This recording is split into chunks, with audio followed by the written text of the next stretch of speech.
Charles Chen tells us about his surrender moment when he began to free himself from the mental and emotional prison of his childhood growing up as an immigrant in America, facing the shame of his emerging sexuality and the unacknowledged pain of the sexual trauma he experienced as a young boy that led him to becoming mute, consuming mounds of junk food and French fries that led him to suffer from obesity.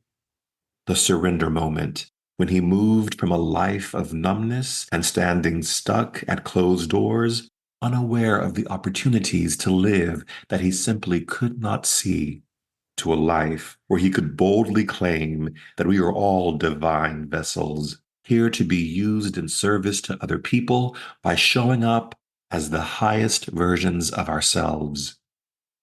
Charles does not regret his journey because he says that for the divine to come through us and to use us, we must first be broken, broken to be transformed. Hello and welcome to At the Podium with me, Patrick Huey. At the Podium is a multimedia platform where story by story, we delve into the resiliency of the human spirit with people who are using their personal stories to leave a positive and transformative imprint on our world today. At the Podium holds a space for meaningful conversation, inspiration, and life. Today, I'm thrilled to share the podium with Charles Chen. Charles is a chef and wellness entrepreneur and creator of the 888 process. At one point in his life, Charles struggled with his health and weighed up to 260 pounds. Charles was pre-diabetic, lethargic, and had no motivation. Since then, Charles has lost over 100 pounds, reclaimed his health, and is now passionate about helping others live their best lives through yoga, meditation, and nutrition. Charles has been seen on the Dr. Oz show, Good Morning America, Food Network, Netflix, ABC, and NBC. Charles, welcome to At the Podium. Your story is pretty amazing. Thank you. I appreciate it. You at one point, now I've met you in person, so you're tall, but at one point when you were a child, you I were was I was 15 at my heaviest, so I struggled with obesity, like preteens. Ate my feelings like a lot of mm, people do. People have ways to numb themselves. My way was food. I saw myself. I saw my mom actually. My mom was a emotional eater. So anytime she would get stressed, she would just eat her feelings. And so I learned that. I was like, oh, well, I'm feeling things I don't want to feel. And this will temporarily create that fix and numb myself out. So mm, I found myself addicted to junk food. My after school program was near McDonald's. Every day I would just eat buckets of fries, McDonald's every day. Like that was my allowance money. I was just addicted to junk food. yeah. And you were at one point 260 pounds, you said. 260 pounds, probably a little heavier too, but I was short. I wasn't as tall as when I met you. So I was like short, struggling. I would wake up with panic attacks. Diabetes runs in my family. So I was pre diabetic. I would wake up and like my heart's pounding. I can't breathe. Mm. Um, Social anxiety, all of that.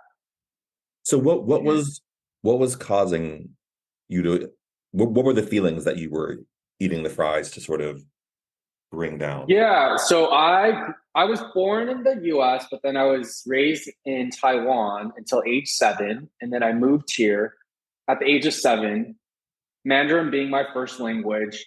Keep in mind, like, new environment, didn't speak the language, finding my way, my identity in this like multicultural, like first generation.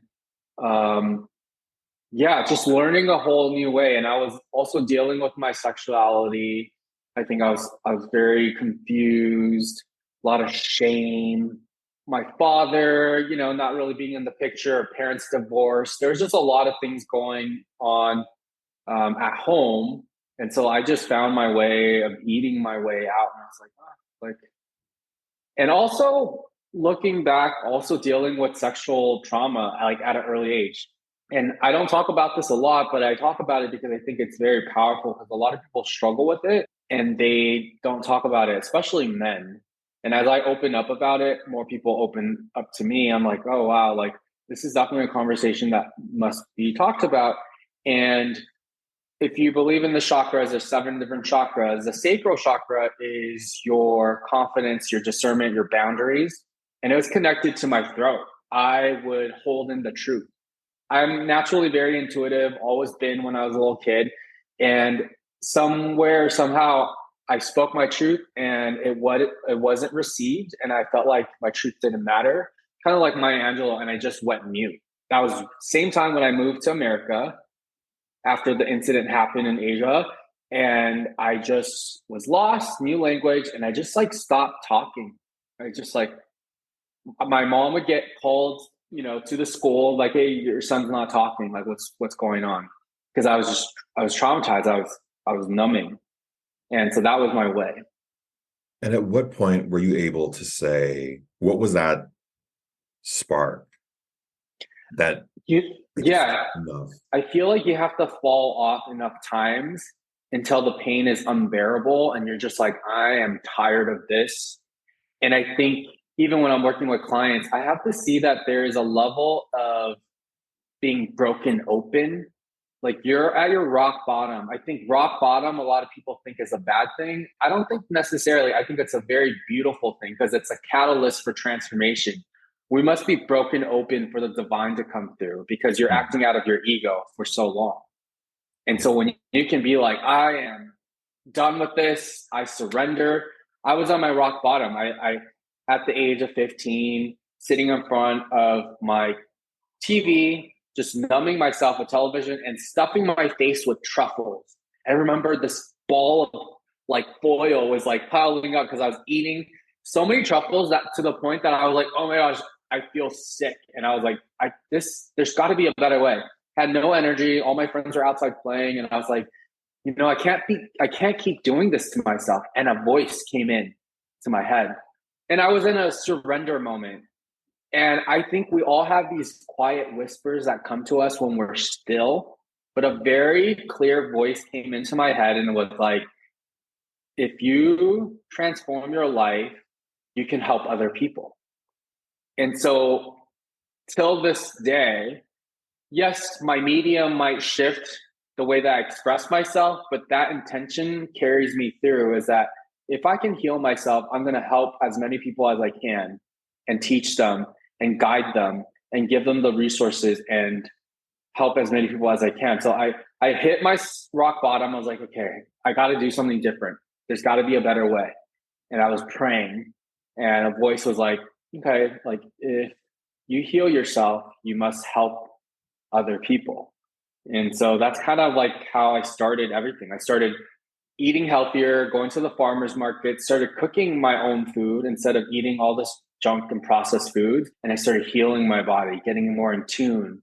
I picked up meditation again, started practicing mindfulness at a very early age, going back to my Eastern roots. Like my mom raised us in a Buddhist environment where I went to the temple all the time. I would meditate with the monks. I knew all this stuff. But Mm. you get in your way and things get louder, you get distracted, you get pulled in the wrong direction, your vibration's lower, so you get lured into lower frequency things and you're just numbing. So when you start shining brighter, elevating, and start showing up for yourself, Mm.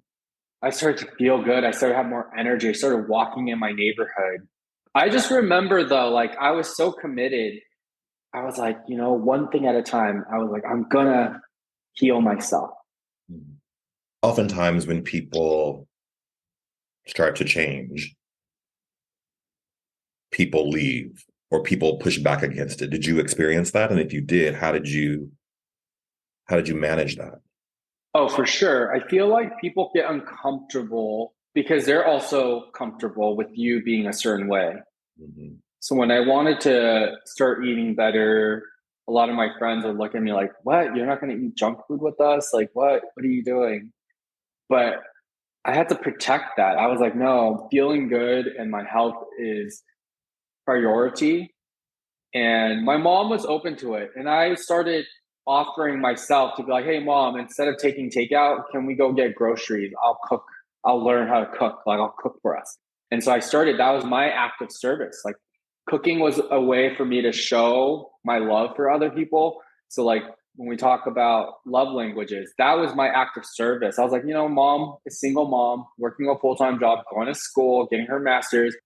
I can help around the house. This is my contribution. Let me just cook. I never thought I was like, I'm going to be a chef. It was just like, this is the thing to make mom's life a little bit easier. And I enjoy cooking. So I was like, let's play. Let's have fun with this. So I started cooking for my sister and my mom. My mom's like, I don't have time. So if you guys want to eat, cook, or I'm going to order takeout. So I was like, okay, I'll start cooking. So she was Mhm. encouraging in a way. I was like, yeah, great. And then my aunt lived with us. So then she taught me how to cook. She was always home and I kind of learned my ways through her. You said something. I wrote it down. You said, and it was on your YouTube channel, and the sort of hashtag headline was keeping the faith. And what you said was rejection is how the universe protects you from what no longer serves you. Trust what is for you is well on its way. Yes. I think the biggest thing I've learned through my whole transformation process is to be patient with yourself, to understand and not compare someone else's season of harvest with our season of stillness. Mm. It's so hard, especially in this social media age where everyone's showing their highlight reel.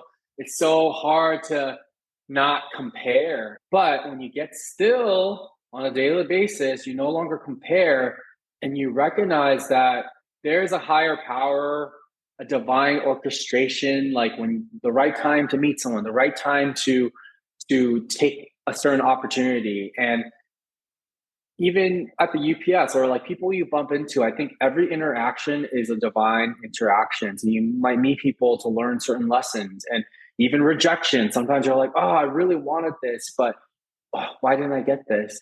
It's almost like the universe protecting you for something even greater or preparing your vessel for something greater. Mm. So I started looking at life that way. I mean, it brings me a lot more peace than fighting myself about like, oh, why didn't I get this? Or why didn't this happen? Or why didn't this relationship work out? But when we look back in our lives, like when I look back, I'm like, damn, all the dots connect.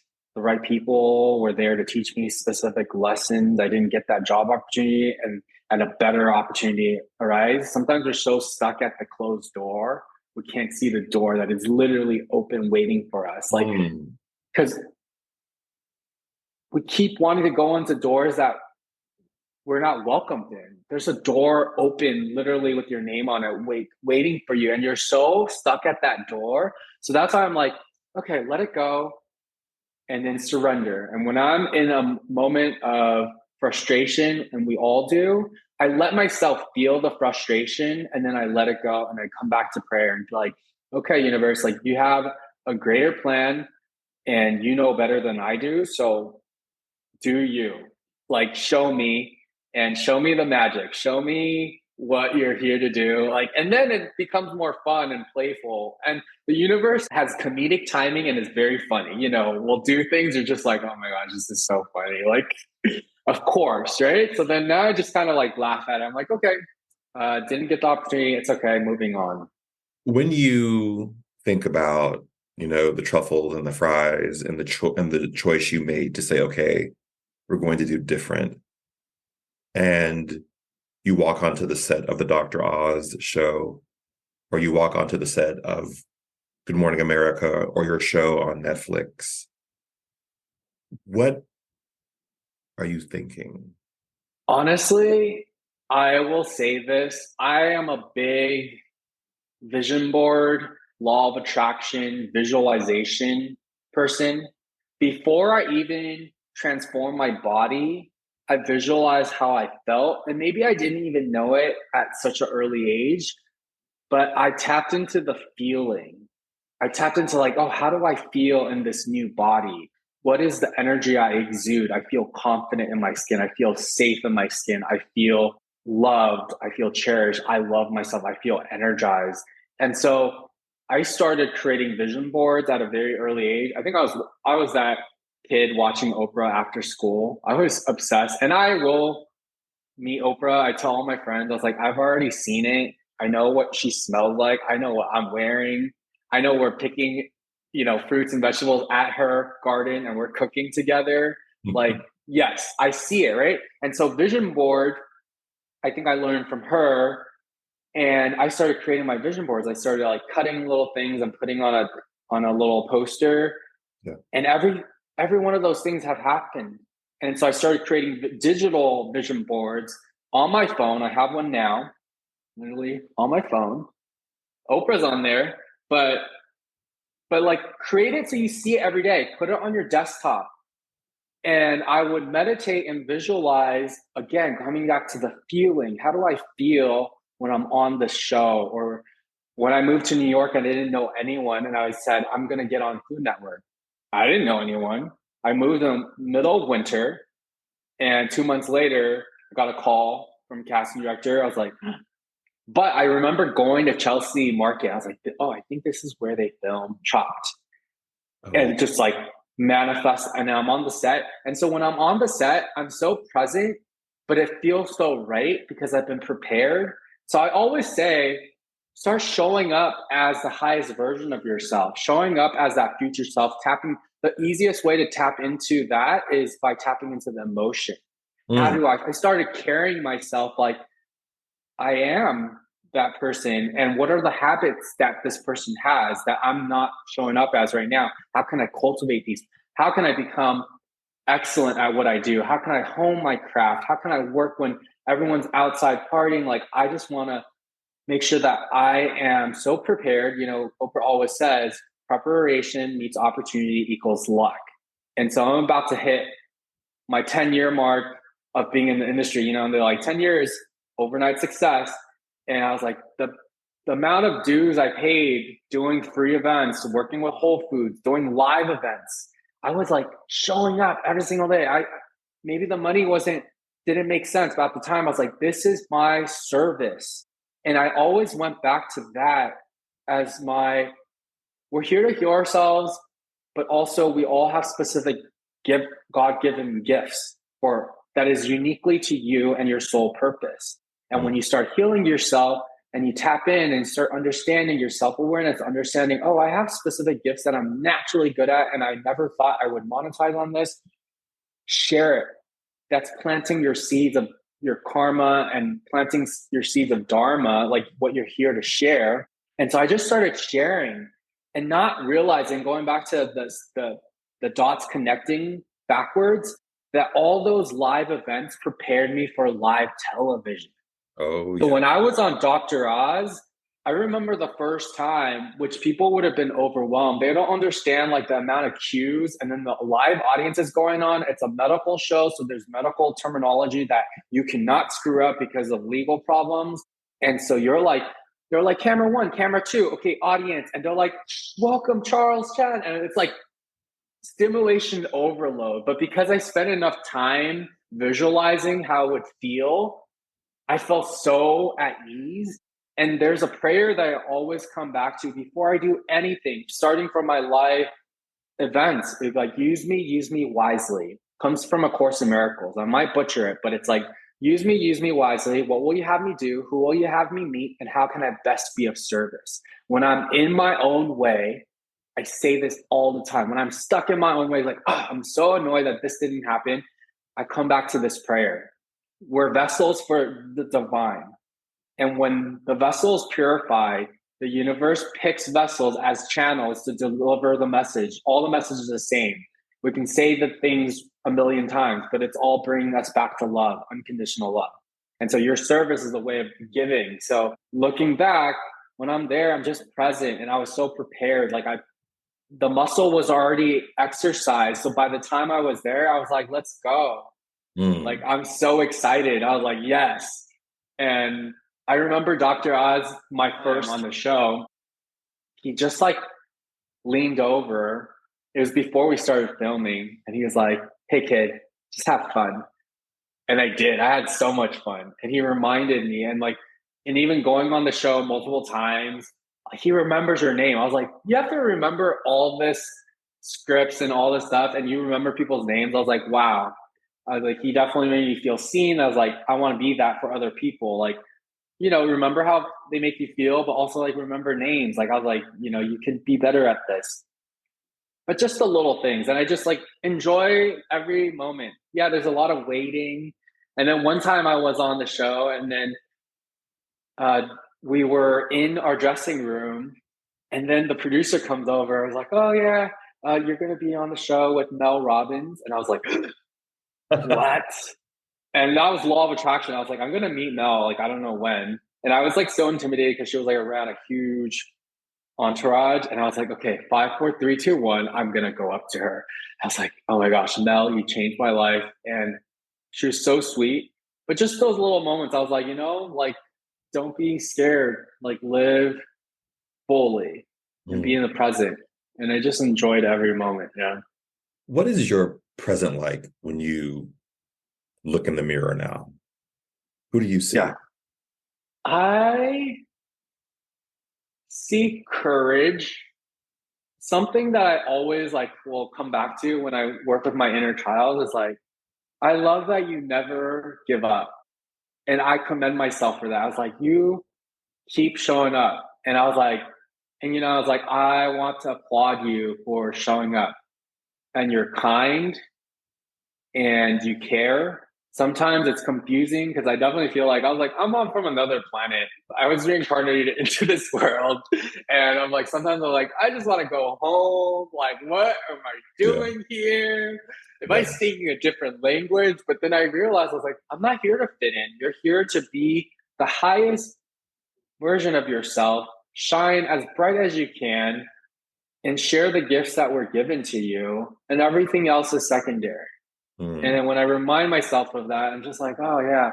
But I think something that's so interesting, of course, we're in this physical form, but I think having navigated transformation and being in a heavier body and then now into a fit, strong body, you just understand how fleeting the physical can be. Of course, you want to take care of this physical vessel, but you tap into something so much deeper, which is the soul. And that's why I say daily soul care.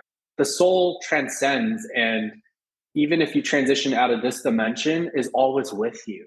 Like Mm. that's why when people transition into another dimension or another life, you still feel their presence, like energetically. And if anything, I've realized like transformation is very holistic, it's energetic. Mm. That's why, the body keeps the score, talks about how trauma gets stored in the body energetically. So you have to release the block. So, yeah, you could be eating the right nutrition, but what are your thoughts? What are you thinking? Mm.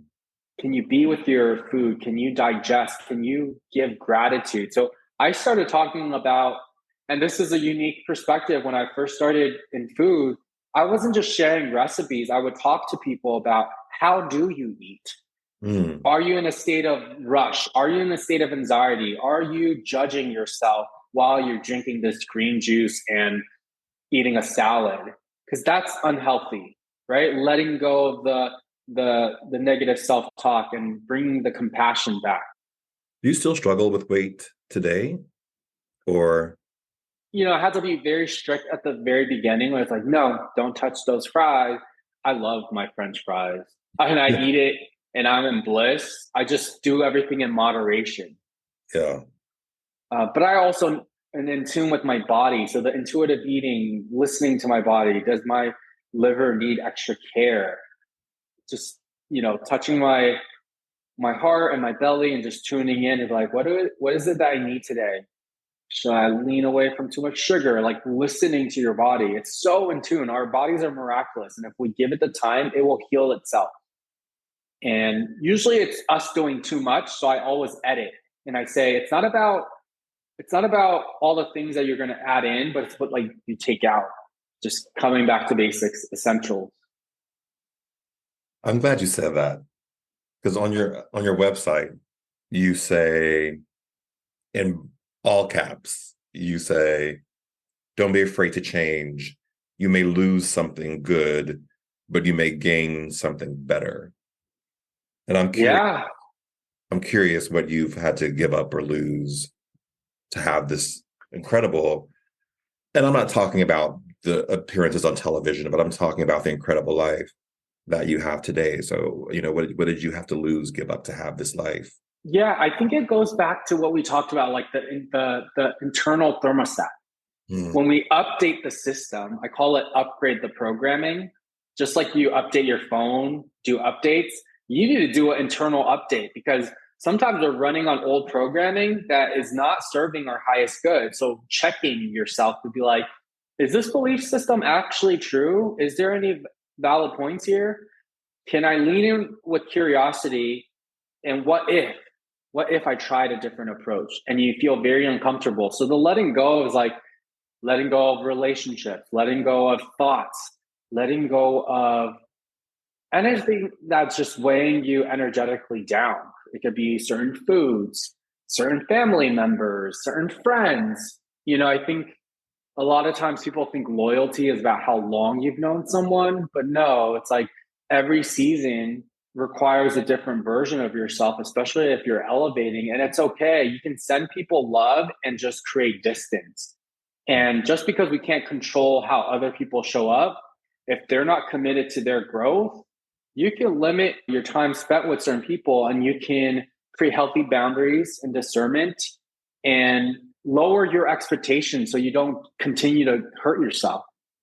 I was talking to a friend and she was talking about how some relationships have expiration dates and it's who knows your paths might cross again, amazing, beautiful, but at this time in this present moment maybe your soul contract already completed the lessons that you learned from each other. You both were teachers and students and it's now another stage of your life and it's okay. It's like again coming back to the waves, ride the waves, like don't attach on to certain people and expect them to go into the next chapter when they should have just stayed in the past. Hmm.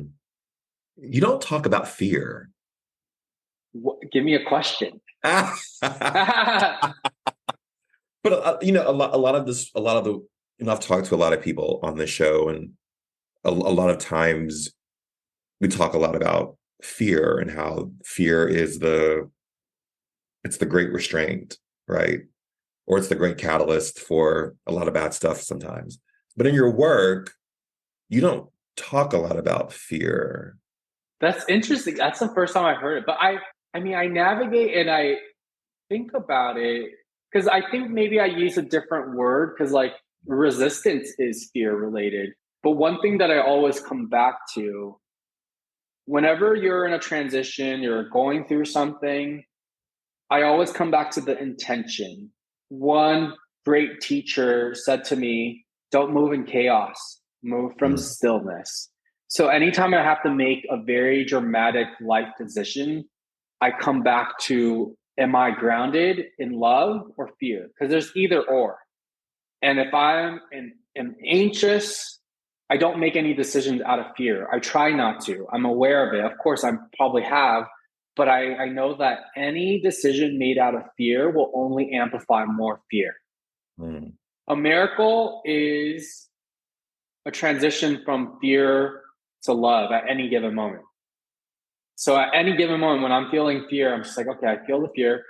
How can I transmute? How can I work with this energy? Because I don't think there's anything wrong with fear or darkness or shadows. It's part of the transmutation process, how to work with it. How can you transform and become an alchemist and work with what's being revealed to you? How can you bring light into the darkness? But don't stay there. Allow it to be your teacher. Use it. Mm. Love that. Love that. Okay. I have one more question for you. We can talk Yes. past it, but I have one more question for you. So in this season of the show, I'm interested in exploring the impact that we as people leave on the planet to each other And I wonder for you, what legacy do you hope to give to the world and to the people in your life? My purpose is to show up as love and be love. That's it. And I think legacy, I don't really think too much of it because it's not really in my control, I think overall, but I think it's just, am I showing up as love? That's it. And I try, I do my best every moment. I'm not the best every day, but I feel good when I am. And I know that things are aligned. I connect with the right people. I attract other people who are on the same vibration. But when I'm out of alignment, that's when you check yourself. You're like, oh, I don't like how this feels. I feel disconnected. And then I dive deep and I go within. But I think that's my purpose and my legacy is like just be love. Just simply everything you do, can you do it from a place of love and non-judgment to heal, to recognize that we all have our darkness, our shadows, and to have more compassion, I think, and a little bit more faith and more kindness. It's such a little thing, but just show up and be kind. We don't know what other people are dealing with, and you can feel the tension. It's kind of like as a collective, there's a lot of like turmoil, things coming up, rising, but it's kind of like the cleansing and purification process. Like it must get muddy before the water's clear again, until Mm. you can see things clearly and see the actual reflection of what things as it is. So right now it's muddy and it's like people are getting triggered and people are feeling anxious, but it's part of the transformation process. So to be more compassionate with other people, with ourselves, and to make more space and time for healing and love and to connect with that part of ourselves daily. Because people always say it's like, don't go straight to your phone first thing in the morning. Can you connect to nature? Can you do something to connect with that still quiet voice within that is connected to the divine, that is connected to your higher power? If you start creating more space for that, then you're more clear with what you're here to share. You're not operating out of fear or competition because there's more than enough for everyone. And you just Mm. realize like I'm being used and going back to that mantra, like use me wisely. Charles, thank you so much. Thank you. This is so much fun. Thank you for sharing your platform and creating the intention to share stories that can empower and uplift and help others. Yeah, I mean, I think this is the third year or so that I've been doing this, and I think it's so important. For me, it has to be a psychologically safe space for people, Mm, yeah, you I know? feel that.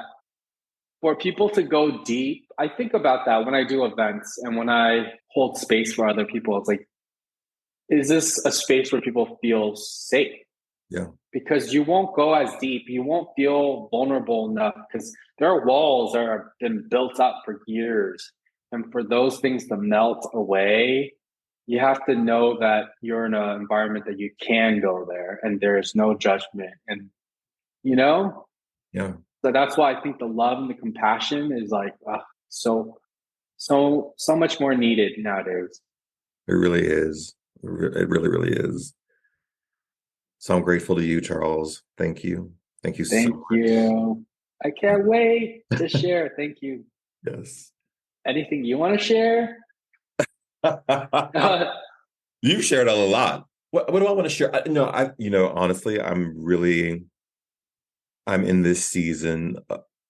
I've been in a season of reflection, but I think it's gone from a passive reflection into an active reflection to where Hmm. I've been thinking a lot about, and I write about it sometimes in my newsletters.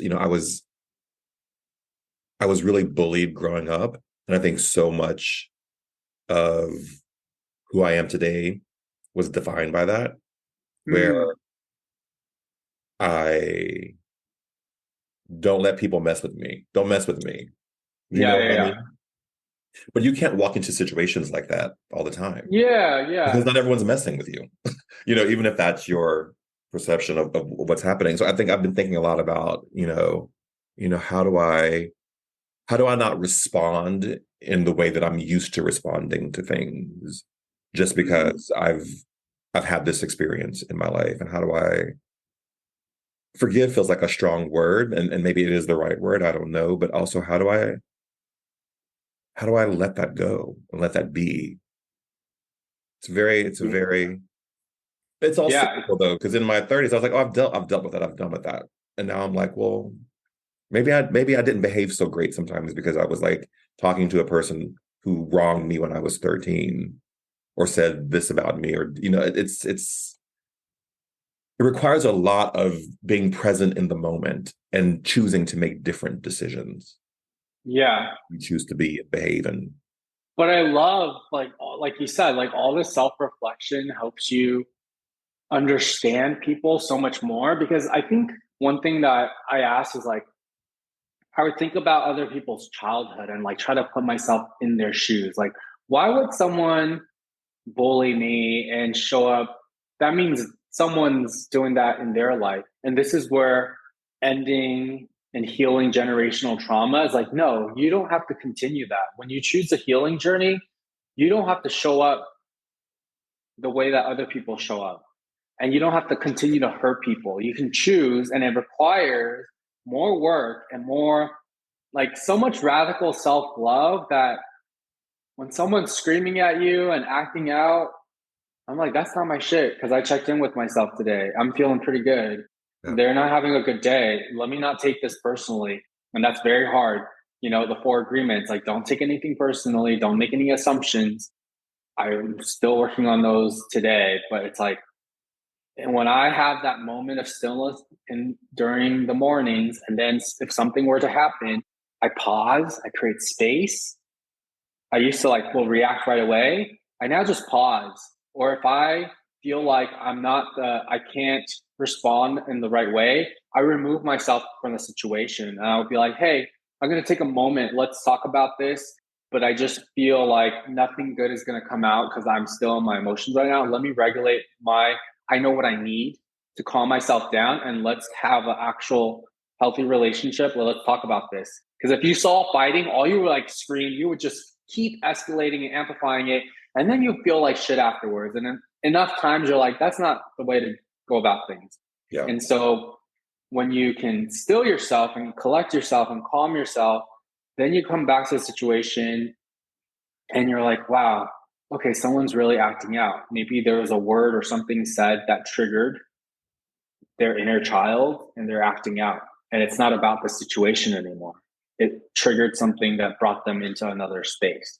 Mm. And so when you do the healing, you recognize the patterns, and then you start being more compassionate toward yourself and the other person. And you just, one step at a time, you create a different change. Even though it feels so unnatural, you're like, oh, why am I going to be patient? Or why, you Yeah. just try, lean in with curiosity. Like, how can I try? And can I suspend my judgment towards this person? And let me not take this personally, and see the bigger picture. Like, oh, zoom out. It has nothing to do with me. This person's acting out. Okay, something may be going on. Let me either remove myself, or if you care enough about this person, check in and be like, hey, what's really going on? Like, are you okay? Like, how are things? And usually it's just someone acting out. It's their inner child. And we all have that. We throw tantrums and we're just like, I need a little love, or like, I'm going through it. Yeah. And you see it in LA, traffic, you just see people honk. They just are waiting for an opportunity to go off. And I'm Oh, like, that is not like you, that was already within you. yeah. It's like when you squeeze an orange, what comes out? Orange juice. So it's like if there was already anger, I was waiting for it to come out. You just became the opportunity for someone to lash out. And Yeah. that's why I'm very aware. I'm like, I check in, I'm like, I'm feeling good. Like, and you can bless people before you go into spaces. Like, let me just bless everybody. If I'm about to go into a meeting, I was like, yes, like send some Pray it good up. juju.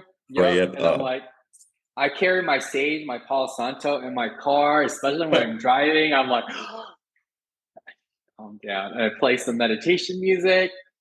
I was like, don't try me. I was like, I practice. I went to the spiritual gym today. I am having a good day. I'm going to not let little things get to me. No, sir. Thank you. Thank you. Thank you. And to those of you who are watching or listening, remember, we all have a voice. Use yours wisely. Bye, everyone.